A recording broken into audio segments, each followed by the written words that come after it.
Greetings everyone.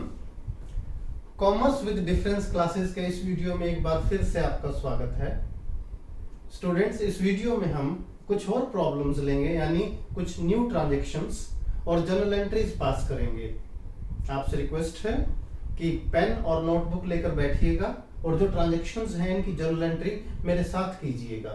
एक बात और स्टूडेंट्स, जो चैनल है इसको अपने फ्रेंड्स और क्लासमेट्स के साथ शेयर कीजिएगा और सब्सक्राइब अभी तक नहीं किया तो चैनल को सब्सक्राइब जरूर कीजिएगा।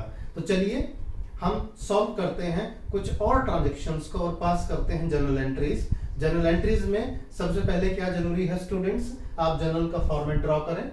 हेडिंग लिखेंगे जर्नल ऑफ, अगर बिजनेसमैन का या बिजनेस का नाम दिया हो, पूरा फॉर्मेट हो, date, particulars, debit, credit, amount, rupees. First transactions की तरफ बढ़ते हैं। फर्स्ट ट्रांजैक्शन देखिए क्या है, सोल्ड गुड्स टू रवि, यानी हमने रवि को गुड्स सेल किया है वर्थ रुपीज 80,000। तो गुड्स का अमाउंट है देखिए 80,000। 40% अमाउंट रिसीव्ड इमीडिएटली, यानी हमने रवि को जो गुड्स सेल किया है वो 80,000 का है और इसका 40% अमाउंट तुरंत मिल गया।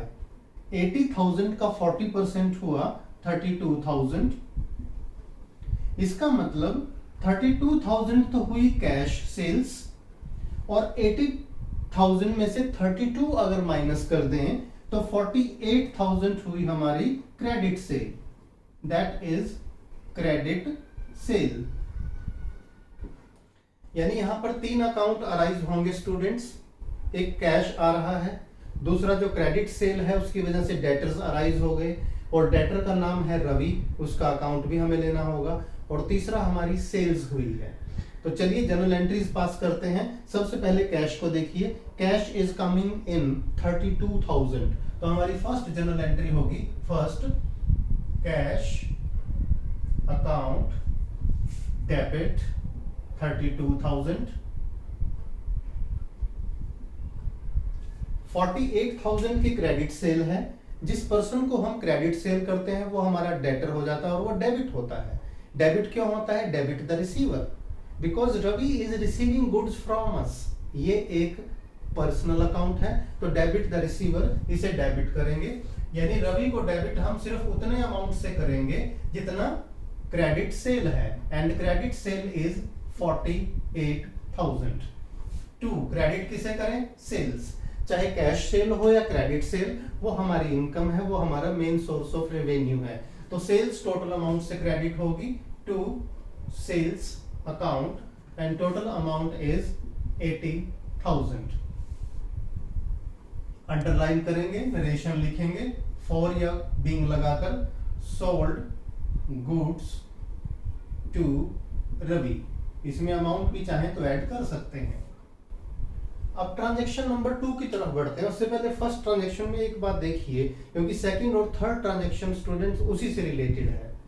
रवि हमारा डेटर बन गया 48,000 से, यानी रवि से हमने कितना अमाउंट लेना है? 48,000।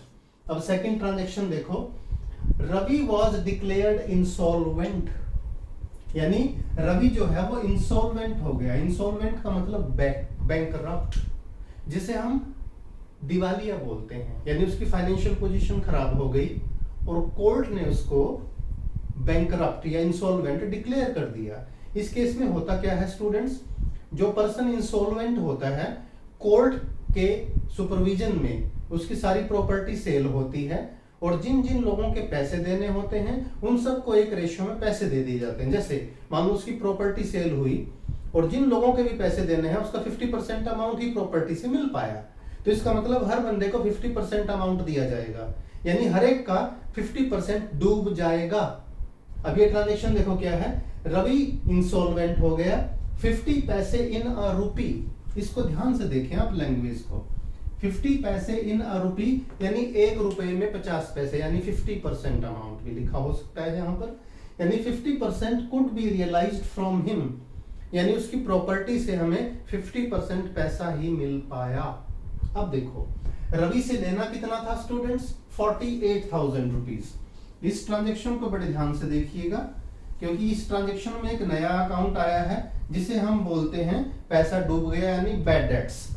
देखिए कैश कितना आया, कैश रिसीव्ड 50% लेना था हमने 48,000, 48 में से 50% यानी 24,000 रुपीज हमें मिल गए और बाकी पैसा डूब गया which is called bad debts. ये 24,000 यानी आधा पैसा मिल गया और आधा डूब गया। बैड डेट्स क्या है देखिए, डेट्स यानी डेटर्स से बना है वर्ड, डेट्स यानी जो पैसा हमने लेना था वो क्या हो गया बैड। बैड का मतलब इररिकवरेबल यानी उसकी रिकवरी नहीं हो पाएगी। तो हमारी जर्नल एंट्री क्या होगी, जो कैश आया उसे लिखिए सबसे पहले डेबिट व्हाट कम्स इन। ये हमारा रियल अकाउंट है, कैश अकाउंट डेबिट 24,000। और ये जो बैड डेट्स है स्टूडेंट्स, अब आप देखिए हमारा लॉस हो गया, पैसा डूब गया। लॉस क्या है, एक नॉमिनल अकाउंट है, इसे हम डेबिट करेंगे। यहां लिखेंगे बैड डेट्स अकाउंट डेबिट, यानी वो डेट्स, वो मिलने वाला पैसा जो बैड हो गया, इररिकवरेबल हो गया।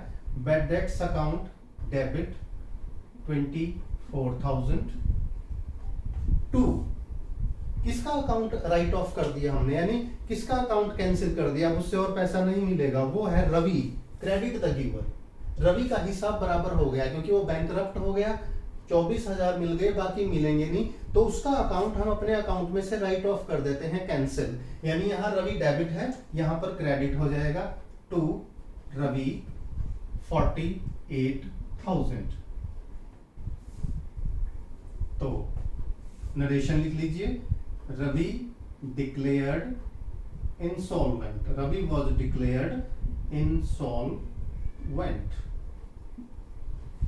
तो यहां ध्यान रखिएगा ये बैड डेट्स की एंट्री थी, बैड डेट्स हमारा लॉस है, इसे हम डेबिट करेंगे। यानी बैड डेट्स क्या है, वो अमाउंट जिसकी डेटर्स से रिकवरी नहीं हो सकती क्योंकि वो बैंकरप्ट हो गया।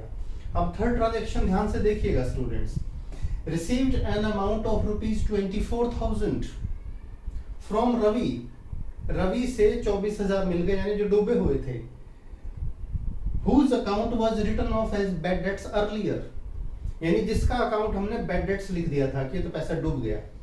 कहने का मतलब पहले पैसा डूबा तो हमने बैड डेट्स अकाउंट डेबिट कर दिया, अब वो डूबा हुआ पैसा मिल गया। अब आप सोचोगे ये कैसे मिल गया, देखिए कई लोग ऑनेस्ट होते हैं, एक बार बिजनेस खराब हो गया, वो बैंकरप्ट हो गया, इट्स ओके, उन्होंने फिर से बिजनेस खड़ा किया और जिन जिन का पैसा उनकी वजह से डूबा था उन्होंने ईमानदारी से दे दिया। They were not entitled to give, क्योंकि कोर्ट ने कह दिया कि नहीं देगा, लेकिन उन्होंने ऑनेस्टली दिखाई और वो पैसा दे दिया। इसका मतलब अपने पॉइंट ऑफ व्यू से सोचो, हमारा डूबा हुआ पैसा हमें मिल गया, यानी रिकवरी ऑफ बैड डेट्स। अब हमारे पास तो पैसा आ रहा है, देखिए cash real account, debit what comes in. तो हम यहां जनरल एंट्री क्या करेंगे, entry number 3 cash account debit 24,000 to. अब यहां एक बात देखिए स्टूडेंट्स, यहां रवि मत करना, क्यों, क्योंकि रवि का अकाउंट हमारी बुक्स में है ही नहीं, उसको तो हम पहले राइट ऑफ कर चुके हैं। देखिए रवि का अकाउंट हम यहां पहले ही कैंसिल कर चुके हैं, राइट ऑफ कर चुके हैं। तो हम क्या करेंगे, कैश अकाउंट डेबिट टू, ये डूबा हुआ पैसा मिला है, to bad debts recovered account, bad debts recovered account. इसे हम क्या मानेंगे, it will be considered as gain, यानी ये हमारे एक गेन की तरह होगा। और गेन किस में आता है, नॉमिनल अकाउंट में, credit all income and gains. तो यहां नरेशन भी लिखेंगे आप, फॉर या बीइंग लगाकर, for bad debts recovered from Ravi या bad debts recovered, that's all. तो स्टूडेंट्स ये 3 एंट्रीज थी, देखिए पहले मैंने डेटर्स अराइज किए, फिर बैंकरप्ट से दिखाई, फिर डूबा हुआ पैसा हमें मिल गया। इस तरह की ट्रांजैक्शन की प्रैक्टिस कीजिए। इस तरह से देखिए बैड डेट्स का मीनिंग भी क्लियर हो गया, नॉमिनल अकाउंट है जो पैसा डूब गया, डूबा हुआ पैसा मिल गया, बैड डेट्स रिकवर्ड अकाउंट वो भी क्लियर हो गया। तो इस तरह की ट्रांजैक्शन की प्रैक्टिस जरूर कीजिएगा। कॉमर्स विद डिफरेंस चैनल देखते रहिएगा, अपने दोस्तों को भी बताइएगा और चैनल का लिंक और ये वीडियो अपने फ्रेंड्स और क्लासमेट्स के साथ शेयर जरूर कीजिएगा।